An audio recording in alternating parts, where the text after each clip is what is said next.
ইয়াত খিৰিকীবোৰ খোলা নহয়, ইয়াত মানুহক ৰ'বলৈ কোৱা নহয়।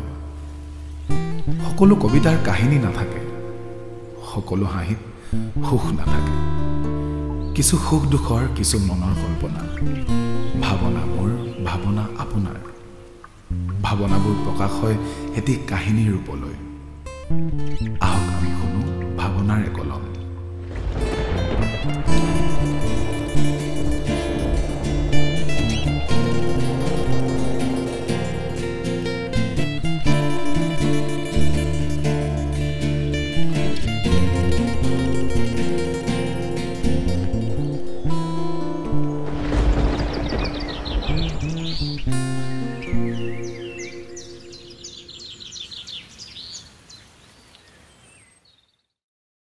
আপোনালোকে শুনি আছে ভাৱনাৰ একলম। আমি তৃতীয়টি খণ্ডত শুনিলোঁ কেনেদৰে প্ৰত্যুষাই মাক দেউতাকৰ আগত তাই আৰু প্ৰীতমৰ সম্পৰ্কবোৰৰ কথা বহলাই আৰু বুজাই ক'লে। আজি আমি গম পাম প্ৰত্যুষাৰ মাক দেউতাকৰ শেষ সিদ্ধান্তটো কি। আগবাঢ়িছোঁ অভিমানী মৰমৰ চতুৰ্থ আৰু অন্তিমটো খণ্ডলৈ। এইবোৰ মই ভাল দেখা নাই। তেতিয়াই চাকৰিটো লৈ থোৱা হ'লে আজি কোম্পানীত সি চাকৰি কৰিব নালাগিলেহেঁতেন। কিন্তু দেউতা মোৰ বিশ্বাস আছে সি এদিন সফল হ'ব। আমি দুটাহে মানুহ, তাৰ দেউতাকেচোন পেঞ্চন পায়েই। সি আৰু মই চলিবলৈ মোৰ চাকৰিটোৱে যথেষ্ট। তই নুবুজ, ল'ৰাই একো নকৰে যে সেইবাবে তোৰ চাকৰিটো দেখি সিটোক নিবলৈ আহিছে। তই পাগলীয়ে বুজিয়ে পোৱা নাই। মা, তাক মই কলেজৰ পৰাই ভাল পাওঁ। তেতিয়াতো মোৰ চাকৰি নাছিল। মাজনী, তোৰ লাজ লগা নাই মাৰক তেনেকে কথা ক'বলৈ? কিন্তু মই কি ভুল কৰিলোঁ দেউতা? মোক যেতিয়া সকলোৱে কথা লাগি ধৰাৰ বাবে হাঁহে, সি মোৰ হাতত ধৰি চবৰে মুখ বন্ধ কৰে। মনে মনে থকাৰ বাবে যেতিয়া কোনেও মোৰ লগত কথা নাপাতে, সি মোক গান গোৱাবলৈ বাধ্য কৰায়। দেউতা, এবাৰ বুজিবানে মোক? দেউতাক আবেগত ঘৰৰ পৰা ওলাই যায়। প্ৰত্যুষাই কান্দি কান্দি মজিয়াখনতে শুই পৰে আৰু মাকে তাইক ৰুমৰ ভিতৰলৈ থৈ আহে। প্ৰায় 3 ঘণ্টামানৰ পিছত মাকে তাইৰ ওচৰলৈ আহি মূৰত হাত ফুৰায় আৰু কয়, মাজনী আহ, ভাত বাঢ়িছোঁ, কেইটামান খাই লহি। ভোক নাই মা। তেনেকৈ নোখোৱাকৈ নাথাকিবি মাজনী। তই আহ, মই দেউতাৰাক বুজাম। নাই মা, মই নাখাওঁ আৰু দেউতাকো বুজাব নালাগে। তেওঁ এদিন এনেও বুজি পাব। দেউতাই তোক সকলোতকৈ বেছি ভাল পায় মাজনী। তোৰ বেয়া হোৱাটো তেওঁ কেতিয়াও নিবিচাৰে। মা, এবাৰ মনত আছেনে দেউতাৰ লগত যে পূজা চাবলৈ গৈছিলোঁ? পুতলা এটা বিচাৰিছিলোঁ, কিন্তু দেউতাই কিনি নিদিছিল। তেওঁ ভাবিছিল মই নপঢ়ি পুতলাটোৰ লগতে খেলি থাকিম। লগৰবোৰে কি যে হাঁহিছিল ৰঙা বেলুনটো কিনি দিয়াৰ কাৰণে। পৰীক্ষাৰ পাছত পুতলাটো আনি দিছিল যদিও তেতিয়া আৰু পুতলাৰ চখ কেনেকৈ থাকিব? পুতলাৰ পৰা মন সেইদিনাই আঁতৰি গৈছিল যিদিনা দেউতাই নেলাগে বুলি ক'লে। মা, এতিয়াও নালাগে দিয়া দেউতাক বুজাব। কিজানি বুজি পায়েই। যদি নুবুজে তেতিয়ালৈকে হয়তো পুতলাটোৰ দৰে মনটোও চেঞ্জ হৈ যাব পাৰে মোৰ তাৰ প্ৰতি। মাক কিছু সময়ৰ বাবে স্তব্ধ হৈ পৰে। প্ৰত্যুষাৰ কোঠালিৰ পৰা মাকে ওলাই আহি দেউতাকক কিছুমান কথা ক'বলৈ ধৰে। শুনিছে, প্ৰীতম ল'ৰাটো ভাল, কিন্তু একো এটা কাম নকৰে যে। শুনিছোঁ কিবা মালতী নেশ্যনেল কোম্পানী এটাত চাকৰি কৰে হেনো। কৰিলে কি হ'ব? ব্যক্তিগত কোম্পানীত চাকৰি কৰা আৰু চৰকাৰী চাকৰি কৰাৰ মাজত বহুত পাৰ্থক্য, বুজিছা? তুমি কি বুজি পাবা? পিছে আপোনাৰনো কি আছিল মোক লৈ আহোঁতে? আপোনাৰ ওচৰত মালতীও নাছিল, ফালতীও নাছিল। বিয়াৰ 3 বছৰৰ পিছতহে হৈছিল মাষ্টৰৰ চাকৰিটো। তাৰ আগতচোন আমি নিমখ তেল ভাতেই খাই আছিলোঁ। হেৰা, তুমি আজিকালি বেছি কথা ক'বলৈ ধৰা নাইনে বাৰু? হ'ব, শুই থাকক।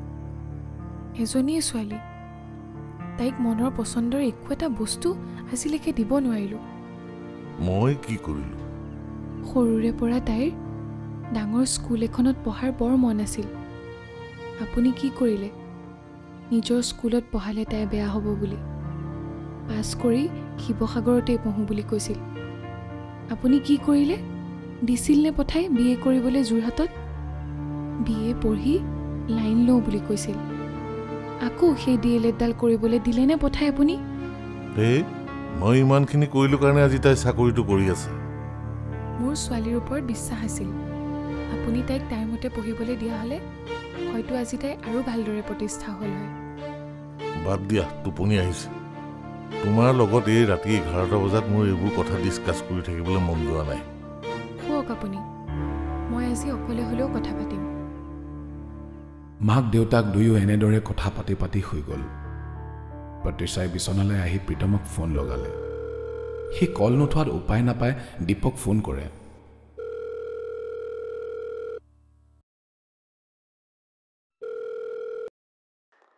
হেল্ল'।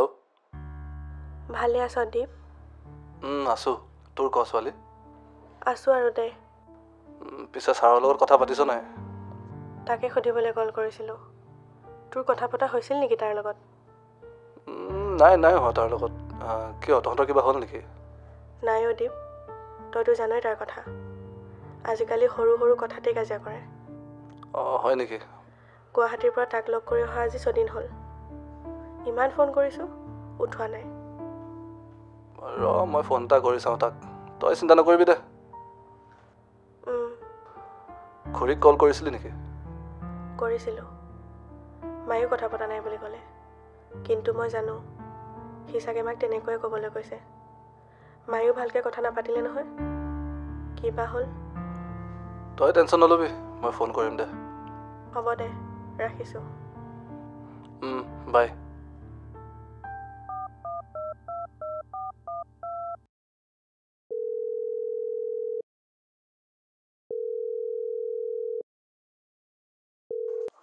হেল্ল'। ঐ ভাই, কি কৰিছ? আছোঁ দে। আজি বৰ মনত পৰিল যে মোলৈ। ক'ত, ডিউটিত নেকি? এই 15 আগষ্ট আহি আছে যে, অলপ থানাত বহি দিছোঁ। হেৰিত তিনিচুকীয়াত পষ্টিং নহয় জানো? কি মজা জেগা বে, কাকো পথাৰ বুজিছ। আহিবি নাই এদিন ইয়াত? যাম দে। এই এক্সামডাল আহি আছে নহয়। হয় নেকি? ঐ, তোৰ শ্ৰীমতী খবৰ কচোন। ভালে, তাইও ডিউটিত আজিকালি বিজি থাকে। তাকে বিয়াখন পাত আৰু। তাকে পাতিব লাগিব। হ'ব দে, মোৰ কাম অলপ আছে, মই কৰি লওঁ। আহিবি আকৌ ইয়াত। যাম দে, ভালকৈ তাক তয়ো। ৰাখ এতিয়া। কলটো ডিছকানেক্ট কৰি দীপে প্ৰত্যুষাক এটা মেছেজ দিলে। এভৰিথিং ইজ ফাইন, তই চিন্তা কৰিব নালাগে। ৰাতিপুৱাই মেছেজটো চাই তাই স্কুললৈ যাবলৈ ওলাল। ডিব্ৰুগড়লৈ দূৰ হয় যদিও তাই মাকৰ অসুস্থতাৰ বাবে ঘৰৰ পৰাই অহা যোৱা কৰিছে। তাই অলপ সোনকালে শুই উঠি আজৰি হৈ স্কুললৈ যাবলৈ লওঁতে মাকে তাইক ক'লে, মাজনী, একো বনাবলেই নহ'ল। তইচোন কালিও একো খোৱা নাই। অলপ ৰৈ দিয়া হ'লে কিবা এটা বনাই দিলোঁ হয়। নালাগে দিয়া মা, মোৰ অলপো ভোক নাই। তই কি যাৱই নেকি? ৰহ, দেউতাৰক আলিমূৰত গৈ গাড়ীত তুলি থৈ আহিবলৈ কওঁ। হ'ব দিয়া, মই খোজকাঢ়ি গৈয়ে ভাল পাওঁ। প্ৰত্যুষাৰ মনটো একেবাৰে খেলি মেলি লাগি আছে। সেই সৰল ছোৱালীজনী আজি নোখোৱাকৈ খোজকাঢ়ি ওলাই গ'ল। ঘৰখনত এটা সুকীয়া পৰিৱেশ। বাৰান্দাত চাহ খাই থকা দেউতাকক মাকে ক'লে, কাজিয়াখন শেষ হ'বনে আপোনালোকৰ? হেৰা, কাজিয়া কৈ আছা যে, মোক কোৱাতকৈ তোমাৰ নিজৰ ছোৱালীক নুবুজোৱা কিয়? এতিয়া অকল মোৰহে ছোৱালী হ'ল নি? আপোনাৰতো চাগে একো হাতেই নাই তাইক জন্ম দিয়াত, হয় নাই? কথাখিনি ইমানতে সামৰি মাকে ভিতৰলৈ সোমাই যায়। সন্ধিয়া স্কুলৰ পৰা আহি প্ৰত্যুষা ফ্ৰেছ হৈ আৰু একাপ চাহ খালে। তাই দিনটো নোখোৱাৰ বাবে মাকে খৰধৰ কৰি ভাতকেইটা ৰান্ধিবলৈ গ'ল আৰু সদায় দৰে তিনিও একেলগে ভাত খাবলৈ বহে। যদিও তাইৰ দেউতাকৰ লগত কোনো মাতবোল নাছিল, তথাপিও তেওঁ খোৱাৰ মাজতে তাইক ক'লে, তোৰ স্কুল আজি কেনেকুৱা গ'ল? ভালেই। যাওঁতে কিবা অসুবিধা পালি নেকি? নাই। অসুবিধা হ'লে কবি, মই ড্ৰাইভাৰটোক কৈ দিম, গাড়ীখনকে লৈ যাবি। নালাগে দিয়া দেউতা, পিছত আকৌ তুমিয়ে ক'বা গাড়ীত গৈ মই নিজকে বেছি ভাবিছোঁ বুলি। ধেমালি কথা নহয় এইবোৰ। আজিকালি যি পৰিস্থিতি, নিজৰ গাড়ীখন লৈ যোৱাই ভাল। তাতে ৰঙা ৰঙৰ গাড়ী। বেয়া মানুহবোৰ দূৰতে পলাব আৰু নিজৰ গাড়ীত আহিছোঁ বুলি কৈ তোৰো ভাল লাগিব দেচোন। ক'তনো নিজৰ, সেইখন দেউতাৰহে গাড়ী। এতিয়া তই সেই ল'ৰাটোৰ বাবে দেউতাৰ লগত মোৰ বস্তু তোৰ বস্তু কৰিবলৈ ধৰিলি। নহয় দেউতা, তোমাৰ বস্তু বুলি এইকাৰণে ক'লোঁ কাৰণ তুমি তোমাৰ বস্তুবোৰক বৰ ভালকৈ ৰাখিব বিচাৰা। মই গাড়ীখন নি বেয়াও কৰিব পাৰোঁ। সৰুৰে পৰা দেখি আহিছোঁ তুমি তোমাৰ বস্তুবোৰক নিজৰ মতে ইউজ কৰা, যেনেকৈ মোক। মাজনী, আৰু কিবা ক'লে তোৰ ওপৰত মোৰ হাত উঠি যাব। আজিলৈকে নকৰা কাম এটা কৰিবলৈ মোক বাধ্য নকৰাবি। মাৰা দেউতা, মাৰা। যিমান ইচ্ছা মাৰিব পাৰা, কিন্তু মাৰিলেও প্ৰীতমৰ প্ৰতি থকা মোৰ এই ভাল পোৱা কেতিয়াও কমি নাযায়। দেউতা, তোমাক দুখ দি মই তাৰ সৈতে কেতিয়াও বিয়াত নবহোঁ, কিন্তু তাক এৰি মই বেলেগৰ সৈতেও এতিয়াও বিয়াত বহিব নোৱাৰোঁ। ভাতৰ পাতৰ পৰা প্ৰত্যুষে আধা খোৱাকৈ উঠি যোৱাৰ কাৰণে মাকে সহ্য কৰিব নোৱাৰি দেউতাকক ক'লে, ছোৱালীজনীয়ে আজি 2 দিন ধৰি সুখত ভাতকেইটাকে খাবলৈ পোৱা নাই। এতিয়া খাবলৈ আহিছিল আৰু আপুনিও যে মানে। বাদ দিয়াহে, তাই আমাক ভাত নাখাই অভিমান কৰিলে আমি মানি ল'ম নেকি? হেৰি, আমিত কাক ধৰিছে ন? মোক আপুনি বুলি ভাবিছে নি? এই লখিমী বৰুৱা কেতিয়াও হৰেশ্বৰ গগৈ নহয়, বুজিছে? হেৰা, তুমি এতিয়াও গগৈ হোৱাই নাই নেকি? আমাৰ ঘৰৰ গগৈ দুটাক দেখিছোঁ নহয়, যিহে গতি, গগৈ হ'বলৈ ভয়ে লাগে। এতিয়া আপুনি শান্তিৰে ভাতকেইটা খাওক। ছোৱালীজনীয়ে লগত ভাতকেইটা খাই থাকোঁতে আপুনিতো শান্তি নাপালেই। এনেদৰে এটা সপ্তাহ পাৰ হৈ গ'ল। দেউতাক আৰু প্ৰত্যুষাৰ মাজত কথা বতৰাবোৰ একেবাৰে কমি আহিল। ইফালে তাই প্ৰীতমৰ পৰা এটাও ফোন নোপোৱা হ'ল।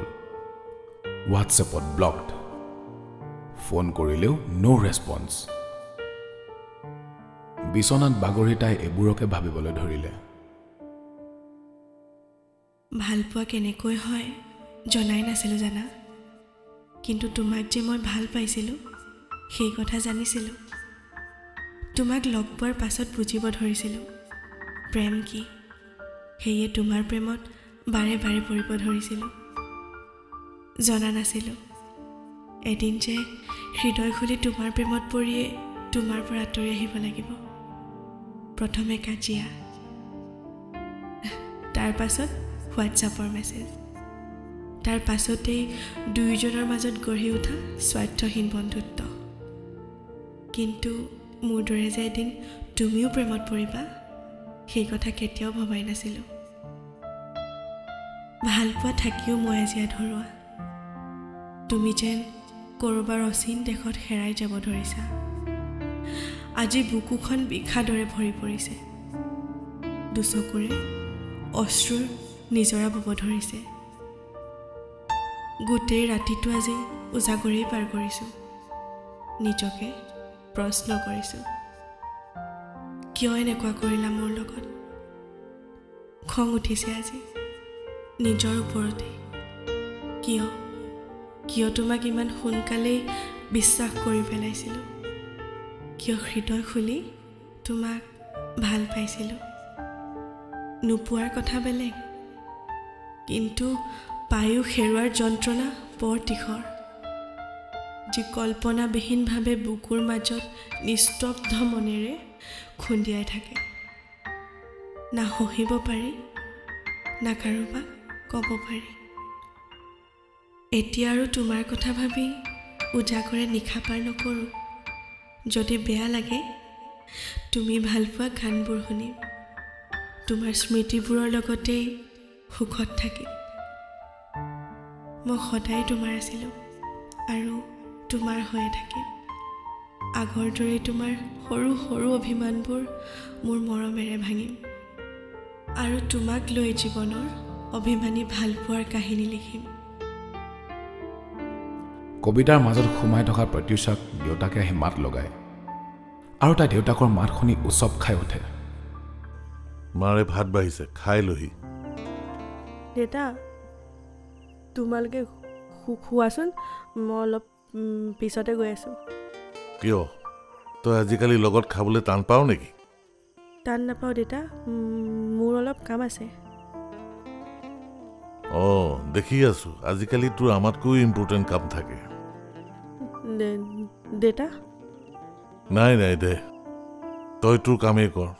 তোৰ লগত যে কোনোবাই ভাত খাবলৈ ৰখি থাকে তই গম পাৱ জানো?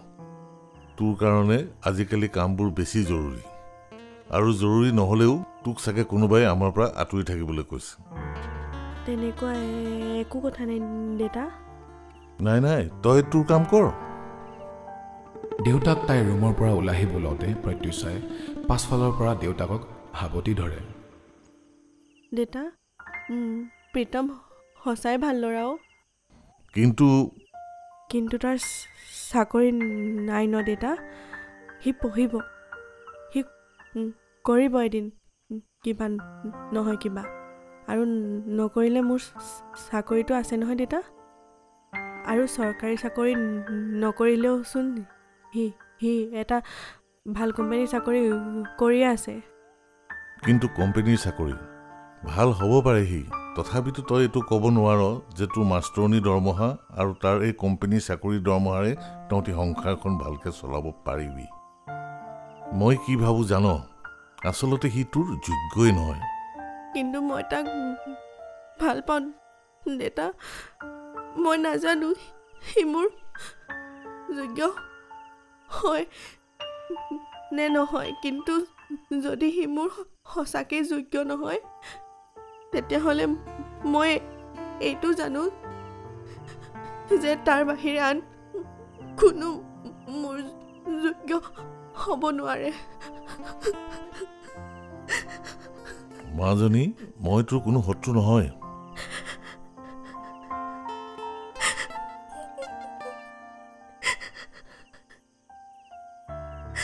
কাৰোবাক সঁচা ভাল পোৱাটো ভুল নেকি যি ভুল কৰিবলৈ মোৰ দুখ লগা নাই সেই ভুল মই কৰিব বিচাৰো কিন্তু তই যি কৰিবলৈ গৈ আছ সেয়া সম্পূৰ্ণ ভুল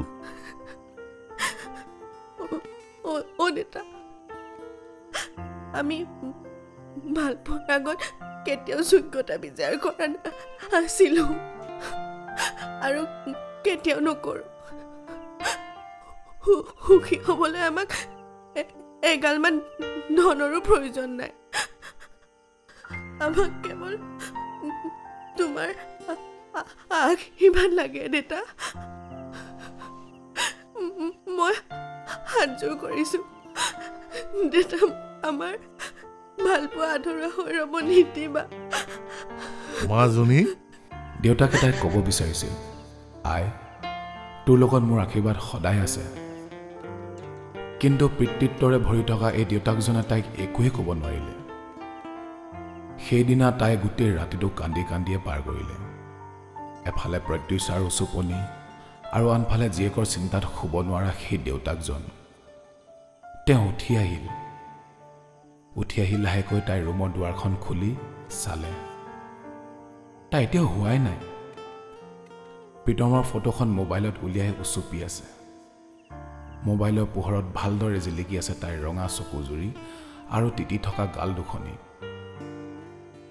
তাইক দেখি দেউতাকৰ হৃদয়ত যেন কিবা এটা শোকে খুন্দা মাৰি ধৰিছে দৰজাখন লাহেকৈ বন্ধ কৰি তেওঁ নিজৰ ৰুমলৈ বুলি সোমাই আহিলে বিচনাত পৰি তেওঁ গোটেই ৰাতিটো শুবলৈ চেষ্টা কৰিল কিন্তু এবাৰো টোপনি নাহিলে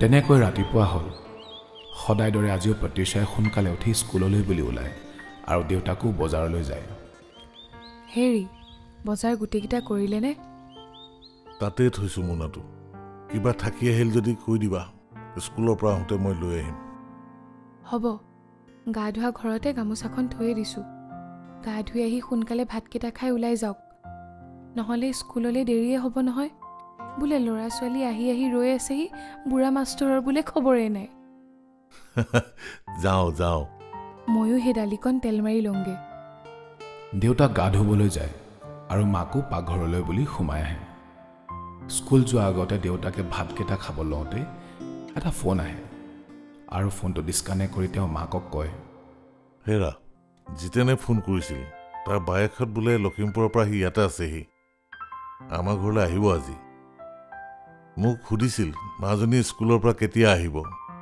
মই ক'লোঁ তাই স্কুলৰ পৰা আহোঁতে অলপ পলম হয় সিহঁত সন্ধিয়ালৈ আহিব ভাতকেইটা খাই দেউতাক ওলাই যায় আৰু সেইদিনা প্ৰত্যুষাই স্কুলৰ পৰা আহি থাকোঁতে তাইৰ ফোনত এটা আননোন নম্বৰৰ পৰা কল আহে।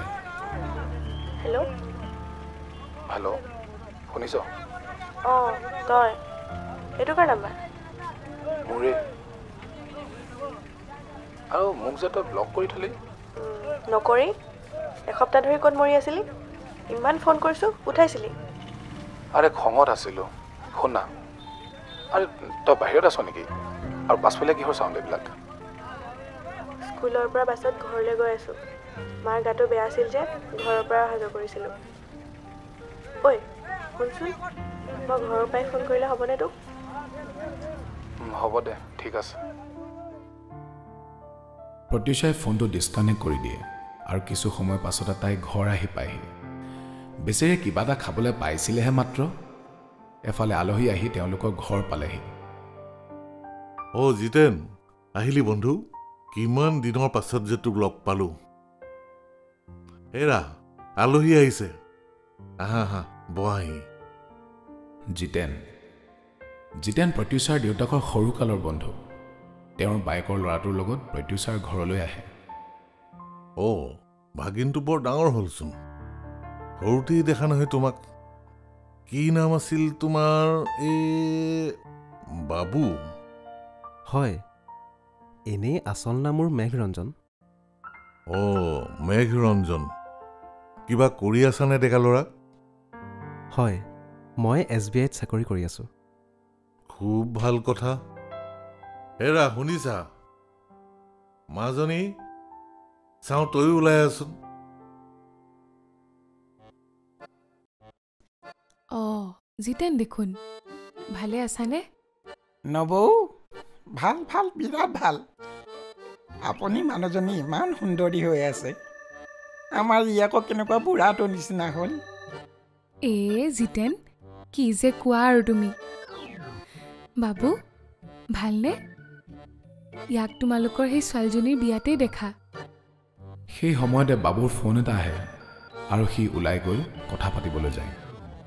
মোমায়েক জিতেনে তেতিয়াই প্ৰত্যুষাৰ মাক দেউতাকৰ আগত কয়, নবৌ, মাজনী ক'ত? তাই স্কুলৰ পৰা আহি ভাতকেইটা খাবলৈ লৈছে। তোমালোক আহিছা বুলি শুনি উঠি আহিব লৈছিল। মই বোলো ৰচোন, ভাতকেইটা খাই ল প্ৰথমে। সকলোৱে কথা পাতি থাকোঁতেই প্ৰত্যুষা আহি পায়। অহ তাঐ ভালনে? এইয়া মাজনীও ভাল ভাল বিৰাট ভাল। স্কুল গৈছ? অঁ এইমাত্ৰ আহি পাইছোঁহি। বুজিছ হৰেশ্বৰ, আজি প্ৰস্তাৱ এটা লৈহে তোৰ ওচৰত আহিছোঁ। না নকবি অ'।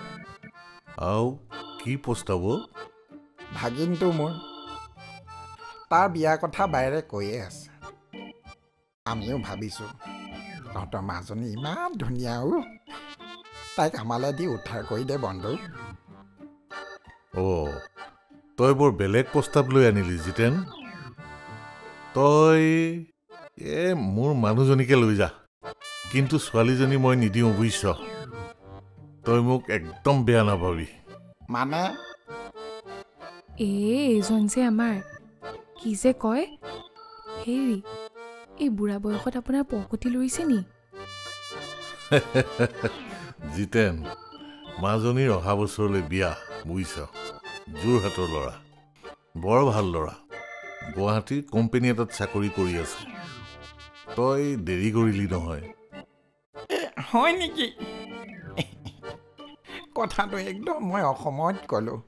বন্ধু বেয়া নাপাবি তহঁতিসকলে দেই। ফাইনেলি দেউতাকে প্ৰত্যুষাৰ কথা বুজি পালে।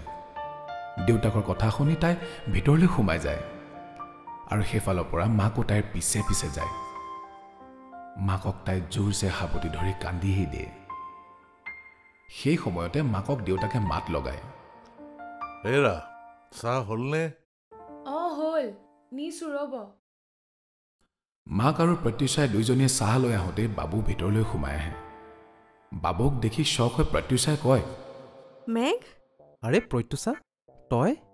অঁ তই ইয়াত কেনেকৈ? জিতেন মামাৰ লগত আহিছোঁ। অঁ তাৱৈ তোৰ মামা? অঁ তো। চিনি পাওঁ তহঁতি? অঁ তাই মোৰ লগৰ JB কলেজত একেলগে পঢ়া। অ' হয় নেকি? তেতিয়াহ'লে তুমি আমাৰ জোঁৱাইকো চিনি পাবা। অঁ পাওঁ, আমাৰ প্ৰীতম নহয় জানো? অঁ জিতেন, নবৌ খেলখন কিবাহে হ'লগৈ, আগতেই সুধি ল'ব লাগে সেইবাবে। মইনো কেনেকৈ জানো আঁতৰি খেলখন আগতেই কৰি থ'ব বুলি। প্ৰিপাৰেশ্যন হৈ থাকিলে ভাল আৰু। এই প্ৰিপেৰেশ্যন হেৰৌ। আলহী যোৱাৰ লগে লগে প্ৰত্যুষাই দেউতাকক সাৱটি ধৰি লয়। দেউতা থেংক ইউ। কালিলৈকে দুইটা ঘূৰ শত্ৰু, এতিয়া আকৌ মৰম চা। কিন্তু মা, দেউতা ৱৰ্ল্ডৰ বেষ্ট দেউতা হয়। পিছে তই ইমানো ফূৰ্তি নকৰিবি মাজনী। প্ৰীতমক মই বেয়া নাপাওঁ, কিন্তু আজি 26টা বছৰে তোক বুকুৰ মাজত ৰাখি ডাঙৰ কৰিছোঁ মই। প্ৰীতমৰ বাহিৰে বেলেগ এজন ল'ৰা হোৱা হ'লেও মই তোক উলিয়াই নিদিলোহেঁতেন। মাজনীও সৰুতে পুতলাটো কিনি নিদিয়াৰ বাবে তই আজিও মোক বেয়া পাই আছ ন? মই সময়ে সময়ে নিষ্ঠুৰ হৈ যাওঁ, কিন্তু তোৰ প্ৰতি থকা মৰমে মোক এনেকুৱা হ'বলৈ বাধ্য কৰে, বুজিছ? মই তোমাক এৰি ক'লেও নাযাওঁ। মাজনী নগ'লে হ'ব জানো? তই জন্ম হওঁতে জানিছিলো এদিন তোক মই উলিয়াই দিবই লাগিব। মাজনী আই, নাকান্দিবি, যা যা ভিতৰলৈ যা। প্ৰত্যুষা ভিতৰলৈ সোমাই যায় আৰু মাকে দেউতাকৰ কাষত আহি কয়, মাকজনী হৈ মই যিমানখিনি কৰিলোঁ, আপুনি তাইৰ কাৰণে আৰু বেছি কৰিলে। তাইক উলিয়াই দিব পৰা সাহস মোৰো নাই। আজি আকৌ মোৰ চিঞৰি চিঞৰি কান্দিবলৈ মন গৈছে। হেৰা, তোমাৰ মনত আছেনে তাই জন্ম হোৱাৰ দিনা মই হুৰা হুৰে কান্দিছিলোঁ? কিন্তু সেই দিন ধৰি মই আজিলৈকে কান্দিবলগীয়া হোৱা নাই। হেৰি, ধৈৰ্য ধৰকচোন। তাইৰ মৰমে মোৰ বুকুখন উমাল কৰি ৰাখিছিল, কিন্তু মাজনীক উলিয়াই দিয়াৰ কথা ভাবি আজি মোৰ বুকুখন বৰ বিষাইছে, বুজিছা? আপুনি এতিয়া ভাগি পৰিলে কেনেকৈ হ'ব? তাইৰ বিয়া দিনাখনেই কান্দিব আৰু যিমান কান্দে। ব'লক এতিয়া শুই দিয়ক অলপমান। সেইদিনা ৰাতি কাৰোৰে ভাত খোৱা নহ'ল। প্ৰত্যুষাৰ যেন এটা ক'ব নোৱাৰা অনুভৱ। তাই লগে লগে প্ৰীতমক ফোন লগালে। হেল্ল', ক। ঐ, উঠনি কি কৈ আছিলি? শুনিয়ে পোৱা নাছিলোঁ। তোক এটা গুড নিউজ দিবলৈ আছে নহয়। সেইবোৰ বাদ দে, ক'ত আছ তই? আৰে, মোৰ কথাটো গুৰুত্ব নাই মানে। মই এতিয়া ক'ত থাকিম? গুৱাহাটীত আছোঁ। কিয়, কি হ'ল? I miss you. তোক বহুত লগ কৰিব মন গৈছে।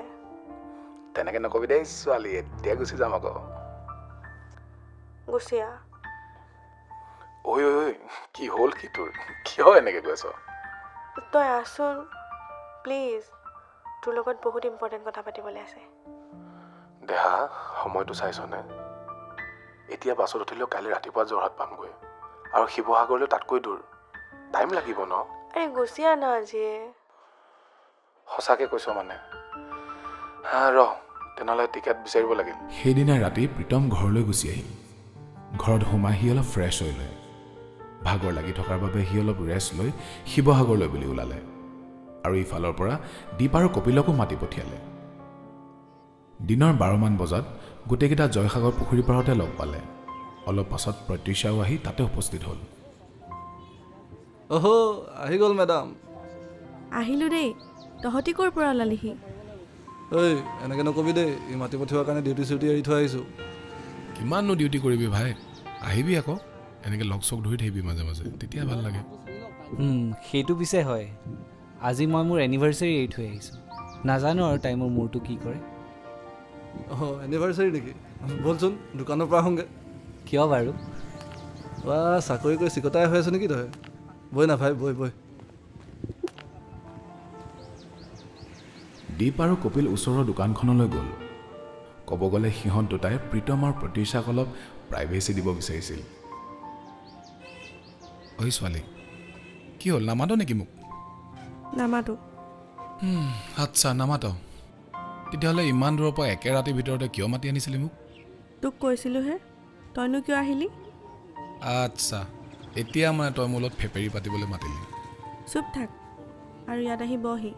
টিঙৰ পৰা নানামো কিন্তু হ'লেও এনেকৈ মাতিলেহে ভাল লাগে আকৌ মইনাজনী হ'বচোন তোক কিয় মাতি পঠালোঁ তই জানো ৱা ক'লেহে জানিম আকৌ গোসানী ক এতিয়া তই কৈছিলি নহয় মই দেউতাক মান্তি কৰাব নোৱাৰিম বুলি এতিয়া নকবি আকৌ সেইটো কথা দেউতাই তোক সোনকালে ঘৰলৈ মাতি পঠাইছে কি মাইনা তই সঁচা কথা কৈছ আকৌ এবাৰ ক প্লিজ এনেকুৱা কথাত মই ধেমালি কৰা দেখিছ ফকৰটো মই হ'ব ঐ দীপ যি খাওক খা বে আজি একদম অন হাউচ পাৰ্টি এই প্ৰীতমৰ ফালৰ পৰা খা যি খাও বেছি নকৰিবি এতিয়া তই নিজৰ কেৰিয়াৰৰ ওপৰত ফ'কাছ কৰ তই আৰু আমাৰ কথা ভাবি থাকিব নালাগে মই আছোঁ নহয় তোৰ লগত বাপৰে নকৰোঁ তোক জান বহুত ভাল পাওঁ মই সদায় এটা কথাই ভাবোঁ কিবা কৰি হ'লেও তাইক মোৰ নিজৰে কৰিম আৰু তোৰ দেউতাক কি লাগিছিল এটা চৰকাৰী চাকৰি যি তোৰ অধিকাৰী মই এতিয়া কালি এগ্ৰিকালচাৰ ৰিক্ৰুইটমেণ্টৰ ৰিজাল্ট আহিছে যোৰহাটতে মোৰ পষ্টিঙো হ'ব আৰু মেইনছটো ক্লিয়াৰ হ'ল যেতিয়া এইবাৰ ইণ্টাৰভিউটো একদম ভালকৈ দিম তই প্লিজ প্ৰে কৰিবি দেই এতিয়া আৰু আমাক কোনেও বাধা দিব নোৱাৰে মাইনা ঐ কান্দিছ নাই ক মাইনা তই হেপী আছতো অঁ আৰু তই বহুত কথাষাৰ কৈ প্ৰীতমে কান্দি পেলালে কান্দিবই নেকান্দিবনো কিয় বেচেৰাটোৱে ইমান দিনৰ পৰা দেখি অহা সপোনবোৰ যেন তাৰ দিঠক হ'বলৈ গৈ আছে প্ৰীতম আৰু প্ৰত্যুষাৰ কাৰণে আজি সঁচা এটা বিৰাট স্পেচিয়েল দিন ফাইনেলি প্ৰত্যুষাই মাক দেউতাকক বিয়াৰ বাবে মান্তি কৰালে হয়তো চাগে ভাল পোৱাবোৰ এনেকুৱাই ভাল পোৱাই আমাক এজনে আনজনৰ কাৰণে যুঁজিবলৈ শিকায় বিপদত সাহস আৰু দুখত হাঁহিবলৈ শিকায়